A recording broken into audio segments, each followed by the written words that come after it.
Hi, I'm Sarah from the Rock and Roll Craft Show. I am here to explain the tag situation. That sounds more complicated than it is, but it's not. It's not at all. But there have been some questions in the past, and let me explain to you, let me break it down real simple, how it goes. So when people are shopping at the craft show, everybody's buying everybody's stuff because it's all together. And the beauty of the Rock and Roll Craft Show is that people can do that because it's all department style. So everybody's shopping, they come to check out, and they have 12 different vendors in their arms. And we need to figure out, once we do the checkout, of who gets paid and what's sold, obviously. So we do that by the tagging system, and it's very simple, very simple. Here's how it goes. So people come to check out, and everybody has a little tag with their vendor name and their number. You have a 3-digit number and a 4-digit number. That makes a 7-digit number. It has to be a 7-digit number. Anything else, we can't take it because it doesn't make sense in our computer. So at the end of the show, we have a big pile of your tags. We match those up with the computer system, and it's that check and balance that we can make sure that we are paying you what you are owed. So this is very important to you, so you know how much you're supposed to get paid. And it helps us in the long run. Helps everybody in the long run. So it has to be 7 digits. I know I said that, but I'll get to that later. You can tag them any number of ways. You can make your own tags, very pretty tags. It has the vendor name, the number, the price. It's like almost like a UPC code. This 7-digit number right here. Price is right here. And then whatever information you want to have on here is totally up to you. If you want a tag explaining your name, all of your information, your personal website, your Etsy website, what inspired you, how you made it, blah, blah, blah. Whatever you want is on your tag.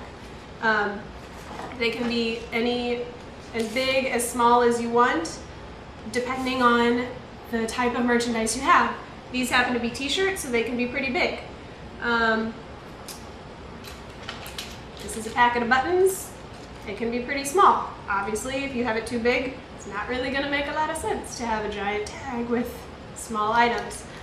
Jewelry is a little funky. I know that a lot of people like to make their tags very, very small. These are bought. It's like a little sticker that folds onto itself, and it's very, very tiny. But it's good because it doesn't get in the way of your jewelry. But this is the only type of sticker we want because it sticks onto itself and nothing else. These are little stickers. It's just a little sticker. That does not work. There's no way for us to keep track of these. Obviously, it's sticking on my hand. So, no stickers at all. Please, please. You can also buy these. These are at Store Supply Warehouse. You can probably buy them any other place too.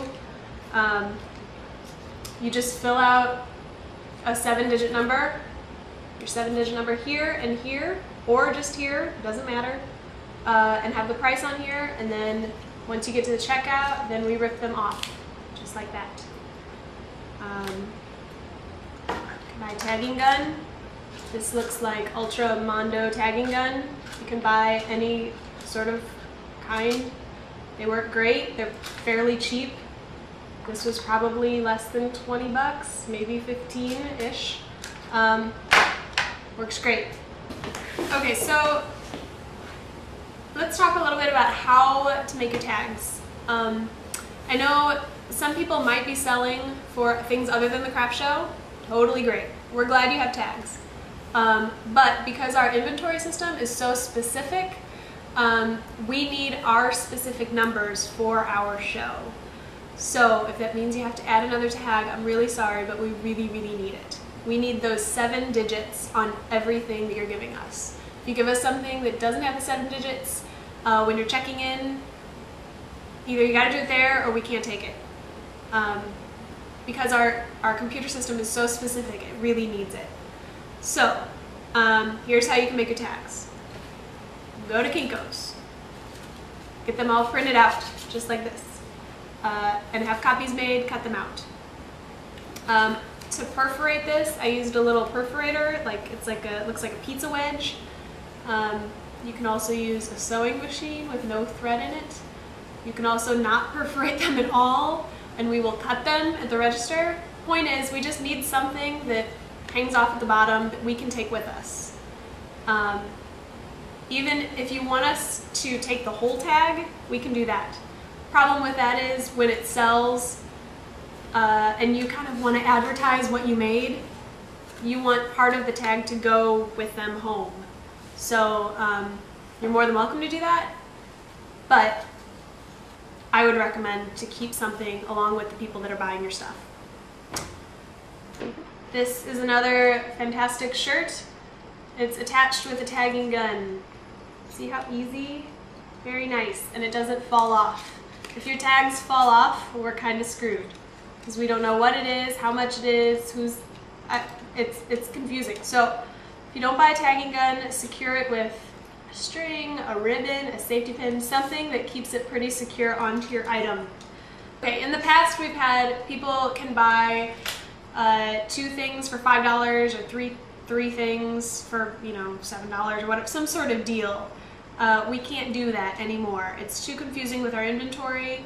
It's too confusing when we take off the tags. It doesn't work. We can't do it. It's screwed us up too many times in the past. Really sorry. If you want to create some sort of deal, if you want to have several things for a certain price, package them together and then put one tag on it. Hence the buttons. I'm selling 4 buttons for how much? $3. So all the buttons here cost one price. I can't do 1 button for 1 price. They're all, you buy them all or nothing. Okay, perfect. Okay, so there's 2 ways to inventory your things. You can do it a very easy way, very simple, or you can make it a little bit more complicated for you, but it's much more detailed in the long run.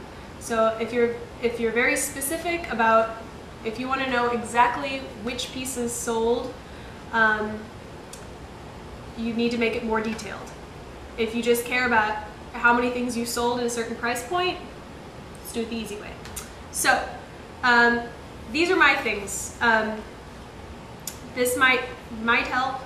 I do it the easy way. So I have these 2 shirts. I'm selling them both for $15. So my tags are, they say 103, which is my vendor number, 1500. So my 103 and then $15, just because it makes sense in my head. So anything that I'm selling that's $15 is going to have this number, 103 1500.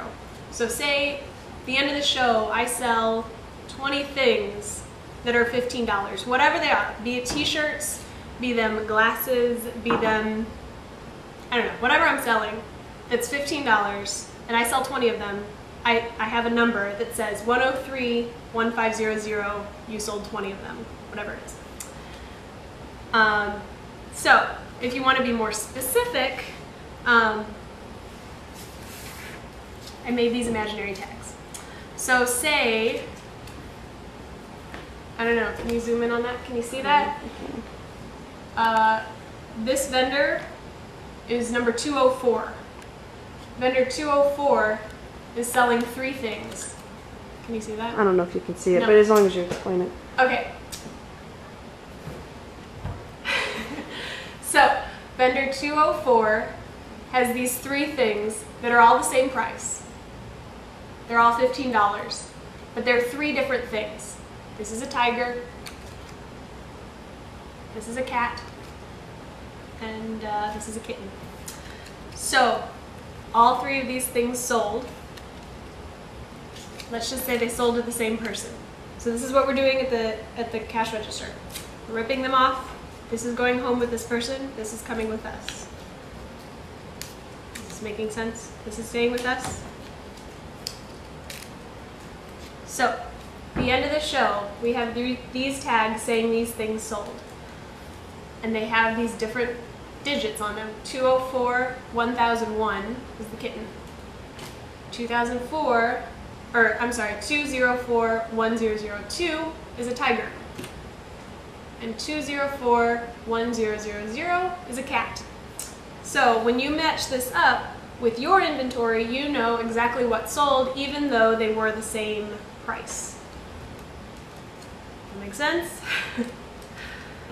I hope that helps. If you have any questions, please feel free to email us. We're always here to help. And if you have any suggestions, let us know. We're trying to make this as easy as possible. Thank you. Good luck. See ya. See you at the craft show. Go craft show.